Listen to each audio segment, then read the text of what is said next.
You know, when I first saw the trailer for this movie, I was like, okay, that looks interesting, but I'm not sure if it's gonna be good. But hey, I learned my lesson, right? Because beauty's found within.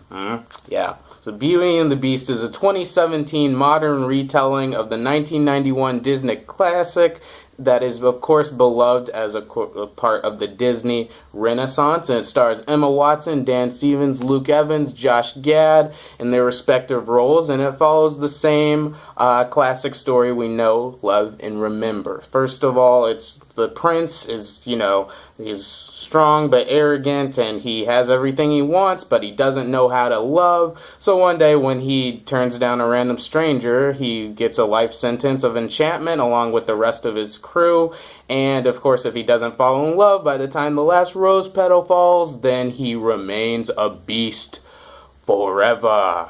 Alright, starting off, what I liked about this movie is it's a very faithful adaptation of the classic you remember. I don't remember a specific time in my childhood where I watched the original from start to finish, but that's exactly what I did before watching the redo. I watched the original, and I can say it is very faithfully adapted from the original. About 80% of the dialogue and music is taken straight out of the original, line for line, and they deliver it in the same spirit. They deliver it really well. I also like in this version how they take a lot of cinematic liberties as far as adding on like anecdotes and Easter eggs and a lot of extra jokes, but woven into the songs to give it just that much more life and that much more charm.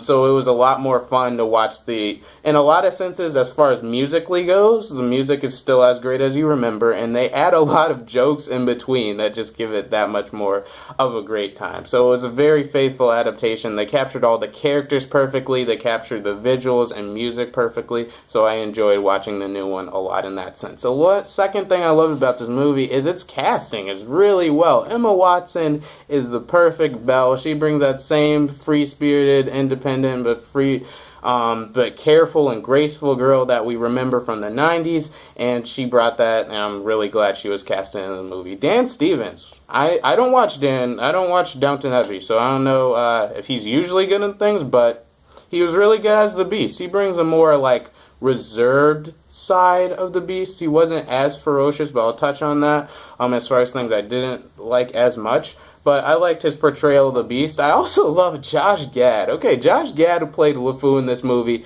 and you probably know that because it was blown out of proportion, the story that, okay, Disney's doing gay characters now, LeFou is going to be the first gay character in a Disney movie. And I'll say it was it didn't feel really tacked on, it didn't feel gratuitous, because here's the thing, in the 90s, if you go back and you pay attention to the 90s, the original, everyone in that French village was gay for Gaston. It was just the 90s, so they weren't going to admit it. But he brought the spirit of LeFou. He was quirky, he was awkward, he was funny, and he was extremely loyal to Gaston. He had some great lines, and he was just fun to watch. His chemistry with Luke Evans as Gaston was really present, and I love seeing them on screen together. The same thing goes for Gaston. Alright, yeah, Gaston is back, and he's that same sexually harassing, physically abusive, narcissistic embodiment of chauvinism you love and remember. He brought the same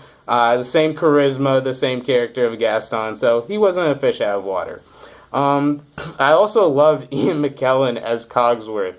He had some great lines with Lumiere, and the same for Lumiere. I wasn't completely sold on his performance the first couple scenes he was in, but he was really well animated. They do so well. That's another thing I loved about this movie. The animation is fantastic. The CGI for the Beast is on point. Looks like he's really there. It doesn't look like it's just Emma Watson's talking to a dude doing mo capture or something like that. It's really the CGI, especially for the Be Our Guest sequence, which is done equally well in my opinion as the original, was just a visual masterpiece. I love seeing what they brought to the table as far as cinematic liberties in this version. Another thing I loved about this retelling was that the story was so much more focused, and I loved how they expanded so much on the lore. They really set out to answer a lot of questions you had in the original, like what happened to Belle's mom, what happened. They show a lot of the prince's backstory. They show why he acts the way he does. A lot of questions that weren't in the original were answered in this version, thankfully. And it also goes to cover a lot of plot holes in the movie, like things that raised my eyebrow when I watched the original before I watched the new one. Like, how'd she get Beast on the horse all by herself to bring him back after the wolf fight? Answered, she asked him to stand up. Like, how come she goes to the dining hall, like, I'm famished, and then she gets fed a musical number, and then she's like, oh, okay, I'm not hungry anymore, off to bed. No, in this version, it's hilarious. She's, like, struggling to eat. She's struggling to eat as they're pulling every dish away from her just to show off and just to finish the musical number. Yeah, stuff like that, there was just like, wow, you guys were really paying attention to things that didn't make sense in the original version. So yeah, the casting's great, it's visually appealing, and the storytelling and the lore is all there. It's a great adaptation. As far as things I wasn't a huge fan of in this movie is that it's in a lot of aspects, as far as thematically, it's very watered down compared to the original. There weren't as many there were some great added on emotional scenes with Belle and her father as far as explaining the backstory with her character, but there weren't as many adult emotionally charged moments, I feel. Like, first of all, the Beast. Although I like Dan Stevens' portrayal, he was not nearly as ferocious as the Beast in the 90s. He only got on all fours once, so he was more of a humanoid figure. And as far as my favorite line in the original was the go ahead and starve line. In the new one, in the original, Beast brought it. He was like, fine then go ahead and starve. You know how he does it in the 2017 version? He's like, fine, go ahead and starve. Be my guest. Go ahead and starve. I'm mean. I'm very mean. No, it wasn't convincing. It wasn't ferocious. It wasn't beastly like it was in the original. The other thing that was pretty watered down was Gaston. Alright, so Gaston is that larger-than-life personality. Of course, I understand how they couldn't why they didn't choose to cast a WWE fighter who could also sit. The Rock? Could The Rock have done Gaston? Nah, no. I understand why they didn't cast a huge buff dude to play Gaston, but the fact that he was much more watered down in just how much of a jerk he was. I remember the first interaction with Gaston in this movie, he asks Belle to dinner. He asks her. He doesn't interject and force himself on her as much.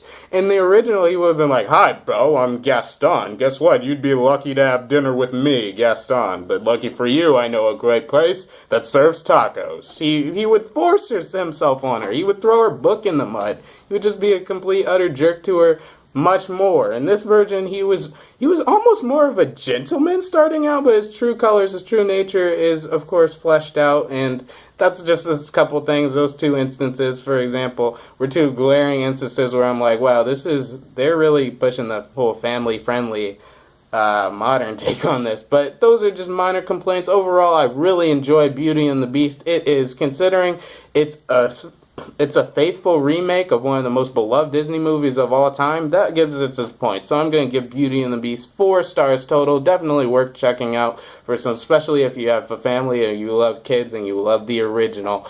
Alright guys, I'm Pac. Thanks so much for hearing my perspective. And March has been turning out to be a great month of cinema so far. So I'll see you next week when I get to review Power Rangers.